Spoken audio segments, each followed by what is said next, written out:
নমস্কার, 5টার 5 স্পেশালে আমি অতনু রয়েছি আপনার সঙ্গে। শুরুতেই ব্রেকিং নিউজ। কিসে ব্রেকিং নিউজ? এবার উত্তরবঙ্গে গেম চেঞ্জার প্রজেক্ট। রেলের ডাবল ইঞ্জিন সরকারের রাজ্যে বড় ঘোষণা, অর্থাৎ রেলের গেম চেঞ্জার প্রকল্প। ডাবল ইঞ্জিন সরকার, সেখানে রাজ্যে বড় ঘোষণা করছে কেন্দ্র। উত্তরবঙ্গে রেল যোগাযোগ আরো শক্তিশালী হবে, সেদিকেই নজর দেওয়া হচ্ছে। আবির আছে সরাসরি আমার সঙ্গে। আবির, উত্তরবঙ্গের রেল যোগাযোগ যাতে আরো ভালো হয় তার জন্য একটা প্রজেক্ট, যে প্রজেক্টকে বলা হচ্ছে গেম চেঞ্জার প্রজেক্ট। কেন গেম চেঞ্জার বলা হচ্ছে সে প্রসঙ্গ তো আসবে, তবে তার আগে এই প্রকল্প কি সেটা জানা জরুরি। আবির, দেখো, শিলিগুড়ি থেকে জলপাইগুড়ির মধ্যে যে লাইন, সেখানে ডাবল লাইনের করার কাজ অনেকদিন আগেই রেলের তরফ থেকে ঘোষণা করা হয়েছিল এবং বিভিন্ন সময় শিলিগুড়ি বা যেটাকে আমরা এনজেপি স্টেশন বলি, তাকে ঘিরে আন্তর্জাতিক মানে স্টেশন তৈরি করা, তাকে ঘিরে যাবতীয় যে ব্যবস্থা করা, তার সমস্ত কিছু নিয়েই বারবার ধরে উত্তর পূর্ব সীমান্ত রেলওয়ে তারা আলোচনা করে। এবং আমরা দেখেওছি যে রেলমন্ত্রী অশ্বিনী বৈষ্ণব তিনি একাধিকবার এই জায়গাগুলো পরিদর্শনও তিনি করেছিলেন।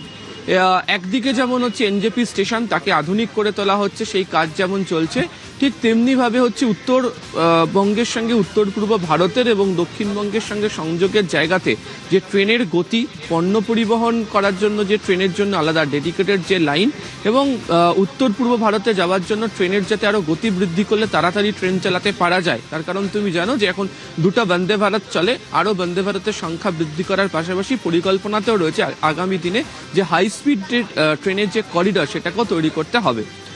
কিন্তু এর জন্য বাধা হয়ে দাঁড়াচ্ছিল হচ্ছে জমি পাওয়া যাচ্ছিল না, এবং একাধিকবার সংসদে আলোচনার সময়ও রেল মন্ত্রকের তরফ থেকে যে তালিকা জমা দেওয়া হয়েছিল, সেই তালিকা দেওয়ার পাশাপাশি এই উত্তরবঙ্গের এই নির্দিষ্ট জায়গাতে ট্রেনের লাইনের জন্য তাদের জন্য যে জমি দরকার, সেই প্রসঙ্গের কথা তারা বারবার ধরে উল্লেখও করেন। কিন্তু রেলের বক্তব্য, বহুবার রাজ্যকে বলেও তারা জমি তো পাননি, এবং বহু ক্ষেত্রে দাঁড়িয়ে দরবার করলো কে কিভাবে জমি সংক্রান্ত আলোচনা করবে, কে জমি দেবে, তা নিয়েও একটা ফাঁক থেকে গিয়েছিল।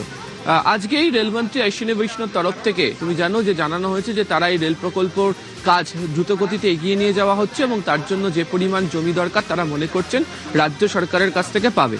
এবং আজকেই উত্তর পূর্ব সীমান্ত রেলওয়ে সূত্রে যেটা খবর, একদিকে কাটিয়ার ডিভিশন, অন্যদিকে হচ্ছে আলিপুর ডিভিশন, তাদের দুই ডিভিশনের তরফ থেকে ইতিমধ্যে রাজ্য প্রশাসনের শীর্ষ আধিকারিকদের সঙ্গে কথা বলা শুরু হয়েছে, এবং যে সংখ্যক তাদের জমি প্রয়োজন সেই সংখ্যক জমি তাদের হাতে চাই, এবং সেই জমি যাতে দ্রুত তাদের হাতে তুলে দিতে পারা যায় সেই বিষয় নিয়েও প্রস্তাব নিয়ে আলোচনা করে এগোচ্ছে। আর যদি আবির, এ তো একটা দিক গেল। এই আমার সঙ্গে থাকো প্লিজ আমার সঙ্গে থাকো।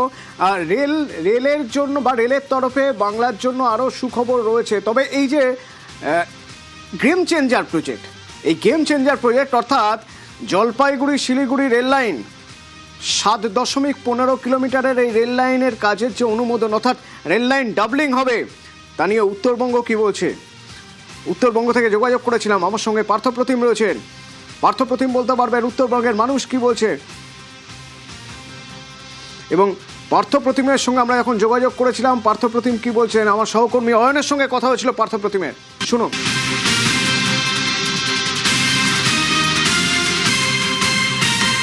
উত্তরবঙ্গে এবার গেম চেঞ্জার প্রকল্প রেলের। এবার উত্তরবঙ্গে গেম চেঞ্জার প্রকল্প রেলের কি? শিলিগুড়ি থেকে জলপাইগুড়ি, জলপাইগুড়ি থেকে শিলিগুড়ি, শিলিগুড়ি স্টেশন এনজেপি আলাদা, শিলিগুড়ি স্টেশন আলাদা। সেই জলপাইগুড়ি থেকে শিলিগুড়ি একেবারে শক্তিশালী করায় নজর যোগাযোগ। এই শিলিগুড়ি নিউ টাউন পর্যন্ত ডাবল লাইন। প্রথমে সরাসরি চলে যাব প্রতিনিধি শিলিগুড়ি একদম স্টেশন থেকে রয়েছেন, শিলিগুড়ি টাউন স্টেশন থেকে পার্থ, কতদিন ধরে এই দাবি ছিল এবং এতে কি উপকার হতে পারে?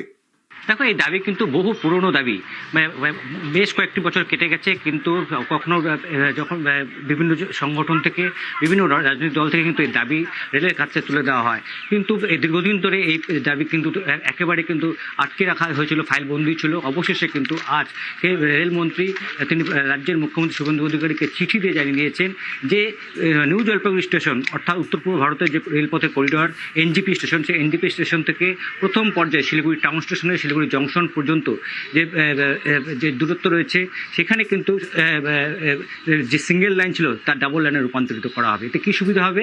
এতে প্রথমত সুবিধা হবে এই যে দূরত্ব যে রেলপথ রয়েছে সেখানে একটি ট্রেন গেলে অন্য ট্রেনগুলিকে যখন আসে তাদেরকে এক হয় আউটারে দাঁড় করে রাখা হয়, নয়তো কোনো ক্রসিংয়ে আটকে রাখা হয়। তাতে একদিকে যেমন সময় বেশি লাগে এবং দুর্ভোগ বাড়ে।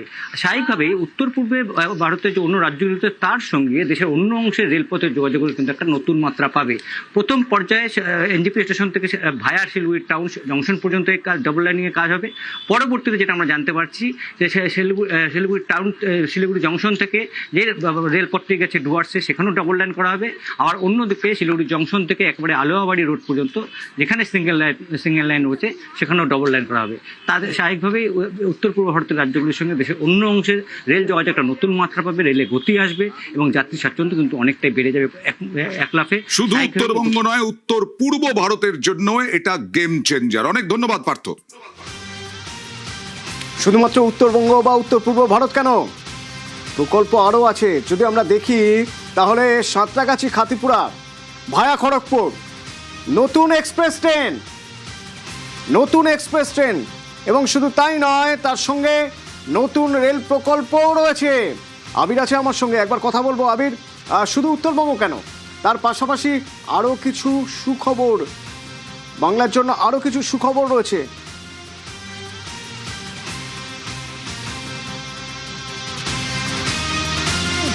একাধিক যে প্রকল্প শহর কলকাতার খুব কাছাকাছি জায়গাতে রয়েছে, সেখানেও যেমন কাজ শুরু করা হয়েছিল, সেই প্রকল্পগুলোর কাজ এগিয়ে নিয়ে যাওয়ার জন্য যে ধরনের সহযোগিতা দরকার ছিল, তাদের বক্তব্য সে ধরনের সহযোগিতা তারা পাচ্ছিলেন না, এবার সেটা পাবেন।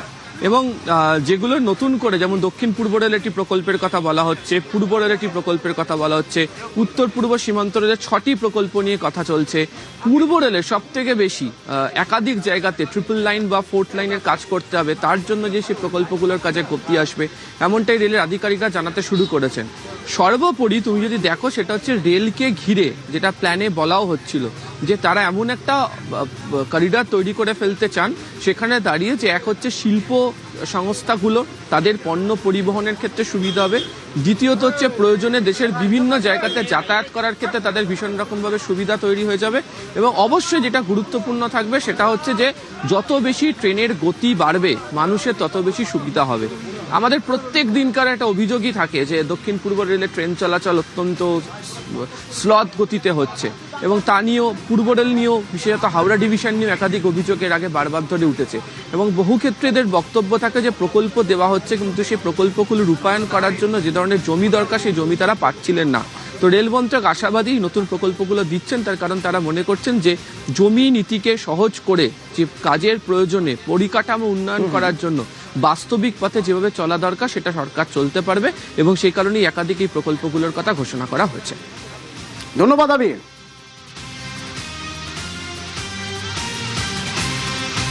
এবং একদিকে যখন রেল যোগাযোগ আরো মজবুত হচ্ছে, উত্তরবঙ্গে গেম চেঞ্জার প্রজেক্ট হচ্ছে, তার পাশাপাশি চিংড়িহাটার মেট্রোর কাজ শুরু হয়ে যাচ্ছে। 2 বছর টালবাহানা, তারপরে চিংড়িহাটার মেট্রোর কাজ, আজ থেকে এই চিংড়িহাটার মেট্রোর কাজ শুরু হয়ে যাচ্ছে। 2 বছর ধরে মাত্র 366 মিটার অংশের জন্য কাজ থমকে ছিল, পুলিশের অনুমতি মিলছিল না। হাইকোর্টের রায় বহাল রেখে কাজ শেষের নির্দেশ দেয় সুপ্রিম কোর্ট। আর এরপরেই মেট্রো কর্তৃপক্ষের সঙ্গে আলোচনায় ছাড়পত্র পুলিশের ছাড়পত্র মেলার পর আজ থেকে চিংড়িহাটায় কাজ শুরু।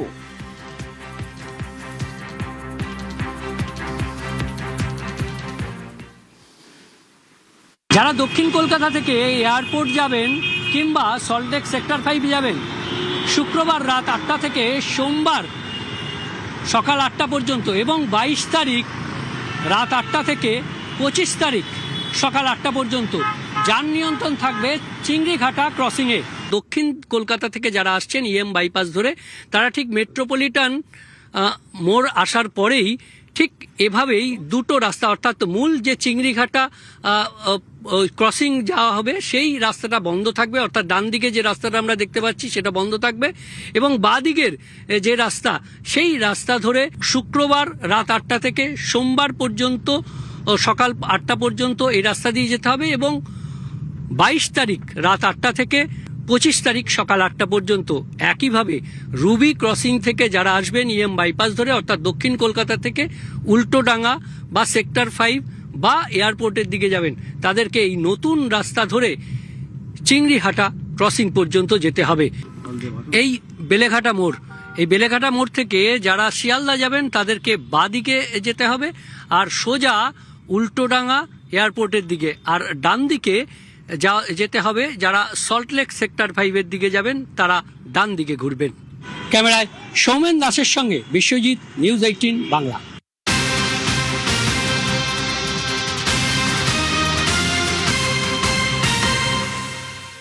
এবং এই যে এতদিন ধরে কাজ আটকে ছিল, তারপরে কাজ শুরু হচ্ছে আজ। এ নিয়ে অশ্বিনী বৈষ্ণব রেলমন্ত্রী তার যে বক্তব্য তিনি তা এক্স হ্যান্ডেলের মাধ্যমে পোস্ট করেছেন। কি লিখেছেন না, পশ্চিমবঙ্গের সরকার বদলেছে, ডবল ইঞ্জিন সরকার এখন। আর সেই ডবল ইঞ্জিন সরকার যখন সরকারে এসেছে তখন যে সমস্যা ছিল চিংড়িহাটায়, সেই সমস্যা মিটে গেছে। 3 বছর ধরে যে সমস্যা ছিল সেই সমস্যা মিটে গেছে, এবার কাজ শুরু।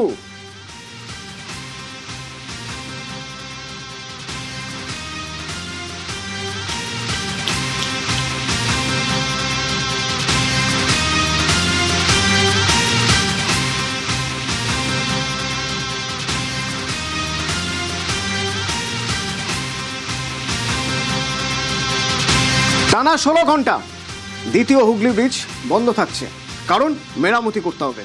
এই মেরামতির জন্য রবিবার বিদ্যাসাগর সেতু বন্ধ থাকবে, রবিবার ভোর 5টা থেকে রাত 9টা পর্যন্ত। ট্রাফিক আপডেট, রবিবার মেরামতির জন্য বিদ্যাসাগর সেতু বন্ধ থাকবে, রবিবার ভোর 5টা থেকে রাত 9টা পর্যন্ত। রক্ষণাবেক্ষণের জন্য বন্ধ থাকবে বিদ্যাসাগর সেতু।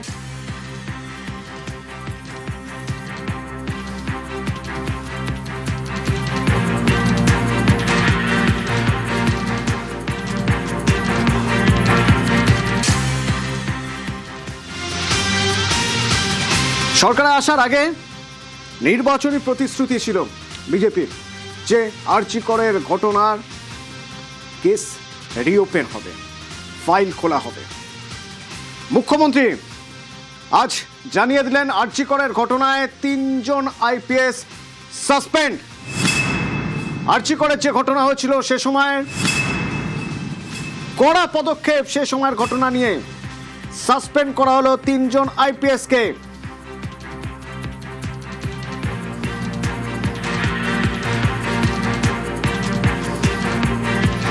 সোমরাজ আছে আমার সঙ্গে সরাসরি। সোমরাজ, 3 জন আইপিএস সাসপেন্ড, এই পদক্ষেপ তদন্তে কতটা গতি আনবে? এই 3 জনের কি ভূমিকা ছিল? আরজি করের ঘটনা এমন একটা ঘটনা যার জন্য শুধুমাত্র আমাদের এই শহর কলকাতা, আমাদের এই রাজ্য, আমাদের দেশ নয়, সারা পৃথিবীর মানুষ তারা শোক প্রকাশ করেছেন, রাস্তায় নেমেছেন, প্রতিবাদ করেছেন, জাস্টিস চেয়েছেন। সেই জাস্টিসের পথে কতটা এগোনো গেল? দেখো, তোমাকে প্রথমেই জানি রাখি, এই যে আরজি করের ঘটনার জেরে যে 3 জন আইপিএসকে সাসপেন্ড করা হয়েছে তা মূলত একটি তদন্ত করার জন্য, এবং তার জন্য ইন্টারনাল ইনকোয়ারি কমিটি গঠন করা হচ্ছে রাজ্যের স্বরাষ্ট্র দপ্তরের তরফে। মূলত যে ঘটনা তদন্ত কলকাতা পুলিশ যেভাবে করেছে, সেক্ষেত্রে কিছু কলকাতা পুলিশের তদন্তের ক্ষেত্রে গাফিলতি রয়েছে, এবং সেই গাফিলতি কতটা ছিল। দ্বিতীয়ত, যেটা অত্যন্ত গুরুত্বপূর্ণ, যে নির্যাতিতার পরিবারকে টাকা দেওয়ার অভিযোগ উঠেছিল।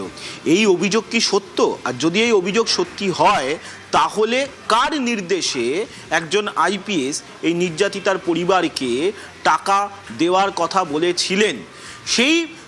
সেটাই মূলত জানতে চায় রাজ্য সরকার। আর তৃতীয়ত হচ্ছে যে একজন আইপিএস, তিনি কলকাতা পুলিশের একজন ডিসি সেই সময় ছিলেন, তিনি সাংবাদিক সম্মেলন করছেন আরজি করের ঘটনা নিয়ে, তার দায়িত্বের মধ্যে সেটা পড়ে না, এবং তিনি কলকাতা পুলিশের স্পোক্সপারসন ছিলেন না, তারপরেও তিনি সাংবাদিক সম্মেলন করলেন। মূলত এই 3টি বিষয় ইন্টারনাল ইনকোয়ারি কমিটি অর্থাৎ অভ্যন্তরীণ তদন্ত কমিটি তারা খতিয়ে দেখবেন, এবং যতদিন না পর্যন্ত এই তদন্ত শেষ হচ্ছে অবশ্যই কলকাতা পুলিশের তৎকালীন নগরপাল বিনীত গোয়েল, কলকাতা পুলিশের তৎকালীন ডিসি সেন্ট্রাল এবং কলকাতা পুলিশের তৎকালীন ডিসি ইস্ট তারা সাসপেন্ড থাকবেন এবং আগামী দিনে ধন্যবাদ সোমরাজ।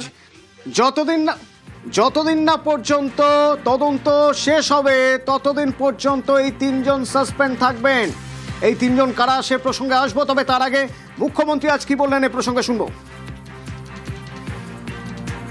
সিচুয়েশনটাকে মিসহ্যান্ডেলিং করা, offer financial one type of bribe, কোনো মন্ত্রী মুখ্যমন্ত্রী দিদেন টাইমে তাদের কোনো ইনস্ট্রাকশন ছিল কিনা, এগুলো আমরা সব বের করব। মিসহ্যান্ডেলিং আর পরিবারকে বেআইনিভাবে অর্থ অফার করা, আর একজন ডিসি তার প্রেস কনফারেন্সের অ্যাটিটিউড এবং language in front of media, উনার যে বক্তব্যের থ্রোয়িং, এটা নারী সমাজ, মাতৃশক্তি এবং অভয়া ইনসিডেন্ট আমাদেরকে নাড়িয়ে দিয়েছে গোটা পৃথিবীতে এবং নিশ্চয়ই পশ্চিমবাংলার মান মর্যাদা গরিমা সব নষ্ট হয়েছে। আমরা আজকে তিনজন আইপিএস কে সাসপেন্ড করছি। মিস্টার বিনীত গোয়েল, উনি এখন এডিজি রয়েছেন আইবিতে, আরো দুজন আইপিএস শ্রীমতী ইন্দিরা মুখার্জি এবং শ্রী অভিষেক গুপ্তা। সিএস এর গাইডেন্সে HS as per the rules যা আছে ক্যাডার রুল সেটা মেনে ডিপার্টমেন্টাল ইনকোয়ারি এবং প্রসিডিংস স্টার্ট করবে।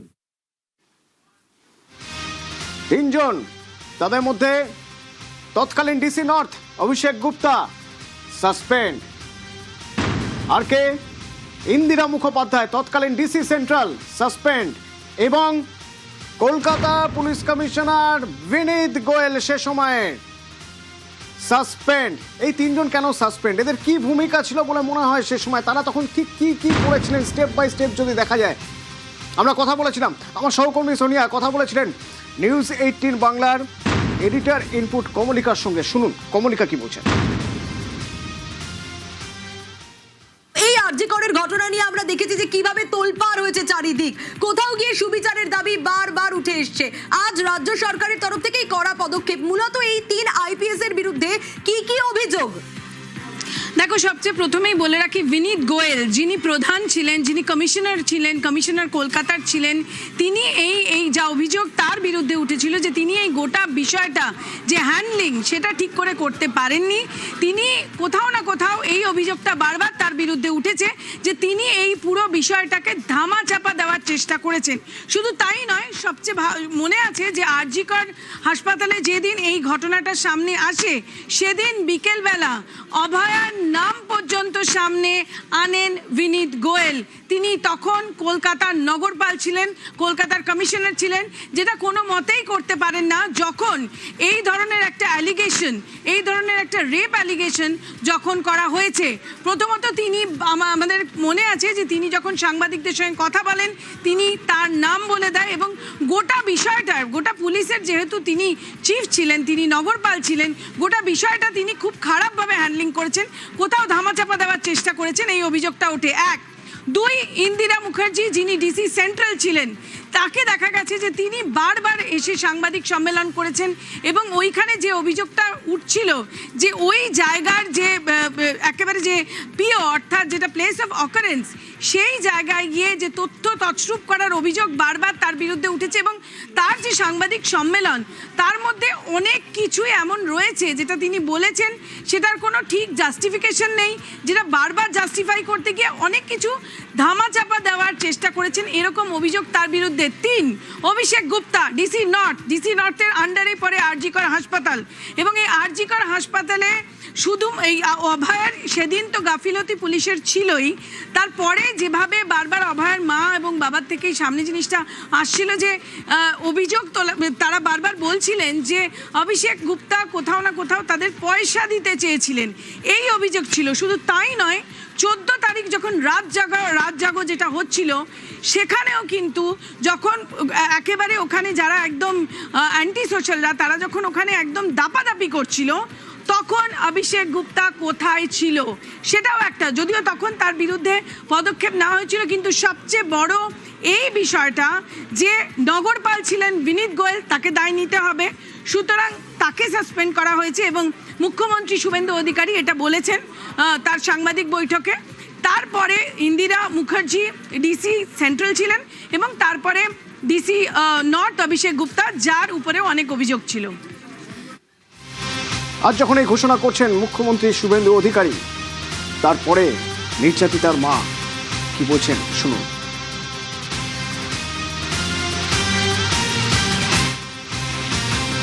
কথা রেখেছেন, 3 জন আইপিএস অফিসার সাসপেন্ড হয়েছেন, এবার বিচারটা হবে। সবে শুরু, সবে ফাইল খোলা হয়েছে, অনেক অনেক মাথা রয়েছে। সেই রাতে যারা আমার মেয়ের সঙ্গে খাবার খেয়েছিল না, সামনে আসেনি, তাকে আড়াল করে রেখেছেন মমতা ব্যানার্জি। ফাইল যখন খোলা হয়েছে, আমাদের কাছে যা তথ্য আছে সব আমরা আমাদের মুখ্যমন্ত্রী শুভেন্দুদাকে দেব।